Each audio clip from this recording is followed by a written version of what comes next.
Diyos ko, lamig. Lamig. Hi fam! So today, babalik tayo ng dentist dahil bubunutan ako ng ngipin. But before that, mag-ready lang ako.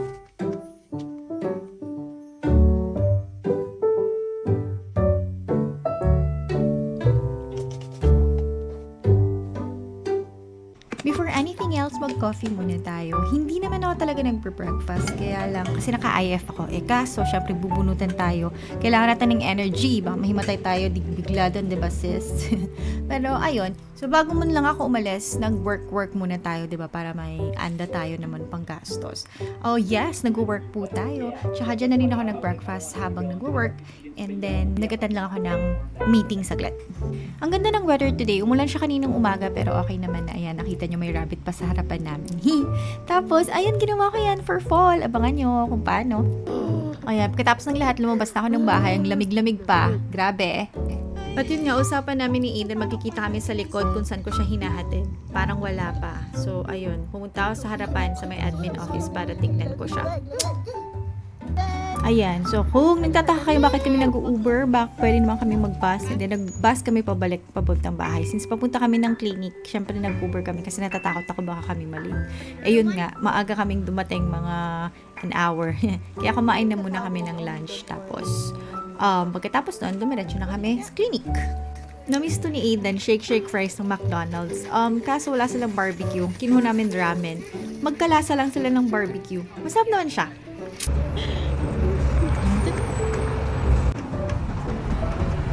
And we're here. Okay. Hello po. Oh my God. Ayun na nga, so nag-toothbrush na rin kami. Siyempre, diba, magpapadentist ka, tapos kadikdik ka, yak. Tapos yun, hinihintay na lang namin na tawagin kami. Nandyan kami sa waiting area. Start swishing for 1 minute. Count, so count to 16 your head. Okay. Okay? And then spit back into the cup. It'll feel kind of numb all over inside your mouth. That includes your tongue. But it won't last for very long. Okay? So it's not like you're going to be numb all day. Okay. Okay? I was on 15, I forgot. What's next? 51. That is so funny.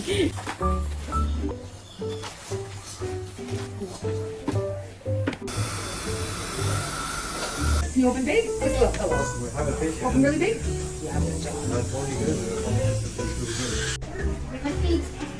Something out there. Thank you. You're welcome, honey. You did so good. Yeah. Let me see. What did they do to your teeth? I don't see it. They put some cement. I don't see it. Pagkatapos kong linisan, tapos pagkatapos pastahan ni Aiden, ang susunod na gawin is bubunutan ako ng ngipin, yung sa may bagang kubanda. So yan yung aalisin ng ngipin kasi parang dumikit na siya dun sa isang ngipin. Yung laki ng ngipin, parang hindi ko naman nagkasya sa bibig ko. Ang tagal ng picnic ko. Dito natin. Aday, how about you? So we're going to get some ice cream and then we're heading home. Bye everyone. Kaso may nangyari. Ang lamig. So yung sinakyan namin na bus, kung saan kami bababa, may construction. Di syempre lumagpas kami. Ngayon, ewan kung nasa na kami. Sinusundan ko lang yung Google Maps para makauwi kami. Naglalakad kami. Like, ang lamig. Are you okay? Still okay? Ay, Diyos ko Lord. Diyan dapat kami ibababa. Kaso dito kami binaba ng bus. Tapos diyan yung bahay namin. Currently nandito kami. Nag-shortcut na lang kami. Hindi na namin sinunod yung Google Maps. Naglalakad pa rin kami. Sana makarating na kami. Nakami ng bahay. Oh, I thought Mama you would get us lost forever. Ang galing. Naglakad-lakad lang kami. Tapos nakarating kami. Nasa likod na kami ng bahay. Ang lagi. Buti na lang. Ikot-ikot lang dito. Ito yung likod ng bahay namin. Oh. Yan yung ano. Ano ba to? Mailbox. Ano na?